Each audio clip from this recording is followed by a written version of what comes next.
I have a 20-mile run today, and I thought it'd be a good time to finally bring back some long form videos for the first time in many years. I have already sunscreened. I'm applying anti-chafing balm. This is the brand that I use.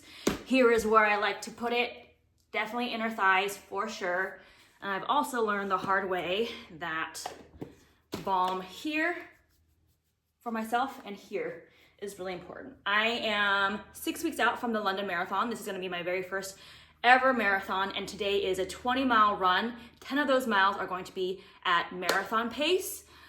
Pretty scary. So not only is this a hard run, it's also going to be the longest distance I've ever run in one go without stopping. It does take me some time to get ready for my long runs because there's a lot to prepare. I take my hydration and fueling very seriously, especially for long runs. I've got 2 liters of water in this bladder here, and I'm going to put in 4 scoops of this intros. 1 scoop is 15 grams of carbs, so that'll be 60 grams of carbohydrates in this bladder alone. And then I'm also gonna take some gels and maybe some gummy candies with me too. 4, close this sucker.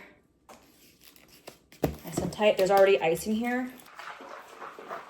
Put the straw on. Oh my God, I'm spilling it everywhere. Don't do that. That's good. I think that's good. And then other fuel I'll be taking, I'm gonna do some gels. The Huma brand is my favorite. I like the fruity ones. We also have these. This one I got when I was in Germany recently at the Adidas World Headquarters.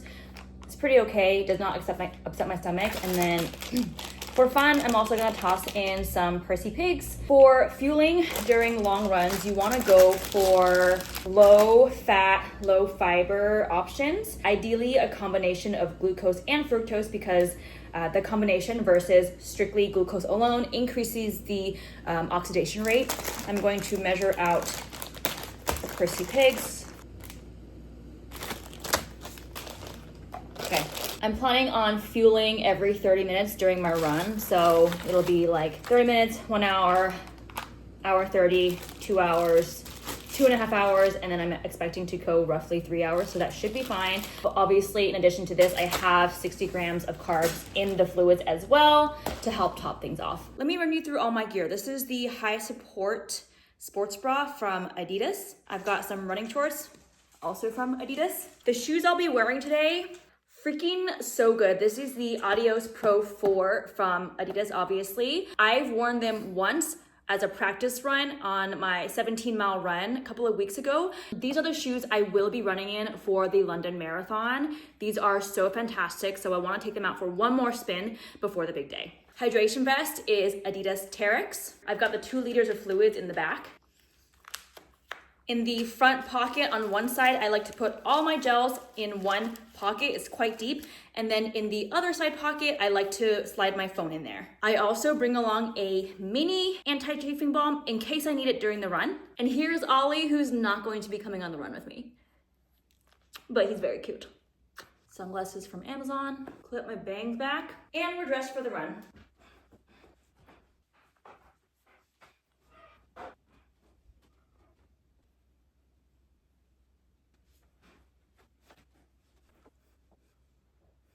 We're a little under 2 miles in so far. Feeling pretty good. I have 5 miles chill pace, 10 miles at race pace, then 5 miles again at chill pace. It's been super interesting and fun learning about the importance of proper fueling for long runs and longer endurance events in general.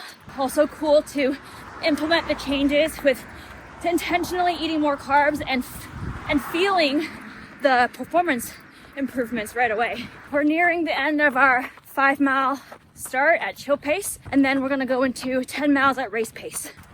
2 miles in, mile 4, running out of steam, not hitting target pace, but that's okay. 6 miles in, 11 total, 4 harder miles to go before I cruise, but man, I'm getting tired. I think in hindsight, I didn't eat enough carbs yesterday. Good learning lesson. Oh dear, had to walk for a little bit. All right, the 10-mile block is done. We have less than 5 easy miles remaining. My body feels okay besides the fact that I feel like I'm a bit depleted of carbs, but my mind is tired. I want to stop to walk. The temptation is very strong, but I think I'm going to try and finish off without walking 18 miles in, last 2. Come on, I can do it. 1 mile remaining. I have a whole deload week after this, so I can go for a little bit longer. Almost there. I feel strong. Let's finish strong. Finish it up, finish it up. Workout completed. I've been picked up because I finished at my warehouse, so my husband picked me up to take me back home because it's an uphill to return home and I don't feel like doing that. We're back home. Let's do a very quick debrief. First of all, I feel actually really good. My husband was quite surprised when he came to pick me up. He thought I would be looking a lot more run down. But the reality is, if you're fueling properly and hydrating properly, and obviously running conditions outside are okay, you're not supposed to be feeling super drained at the end of a long run. You're not supposed to be completely wiped out for the end of the day. And so I did consume all my 2 liters of fluids. I ate all my fuel. That's probably around 180 grams of carbs total I consumed during the 20 miles. And it ended up being a 10:23 minute mile pace on average. And my total time was a little right under 3 hours and 30 minutes. So that was 3:27:52 for 20 miles total. Now, I did want to run faster during the middle 10-mile block, which was supposed to be at race pace. But in hindsight, I think that everything felt great. I slept really well. My recovery was good. Joints felt awesome. Legs were great. Lungs were great. I think that in hindsight, I didn't eat enough carbs yesterday. So my carb loading was a bit insufficient and I could feel it today during the run. I know I have the fitness to do race pace for 10 miles because I've done faster before in half marathon races and whatnot. It's a matter of, I think next time, being better prepared. All in all, I'm still super happy with this.